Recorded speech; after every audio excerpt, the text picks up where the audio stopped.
এই গণহত্যার যিনি প্রধান নিউক্লিয়াস ছিলেন শেখ হাসিনা সহ তার যে নিচের দিকের কয়েকজন ছিলেন তাদের বিচারকে প্রায়োরিটাইজ করছি এবং আমরা দ্রুততম সময়ের মধ্যে তাদের বিচারটা শেষ করতে চাই, করতে সক্ষম বলে আমরা মনে করি।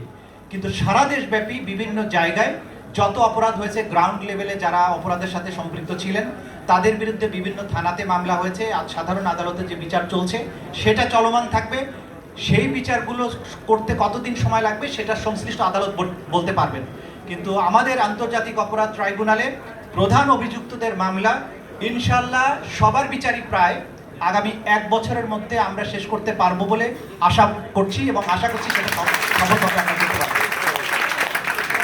আমি 2 দিন আগে মাননীয় প্রধান উপদেষ্টার সাথে কথা বলেছি। তিনি আমাকে যেটা বলেছেন তাতে আমার সাহসটা বেড়ে গেছে। তিনি বলেছেন যে আমাদের অনেক প্রায়োরিটি আছে এই সরকারে, কিন্তু সবচাইতে বড় প্রায়োরিটি হচ্ছে যারা দেশটাকে খুন এবং গুমের স্বর্গরাজ্যে পরিণত করেছিল, যারা ছাত্র জনতার রক্তে এই বাংলাদেশের মাটি রঞ্জিত করেছে, তাদের বিচারটা আমাদের 1 নম্বর প্রায়োরিটি।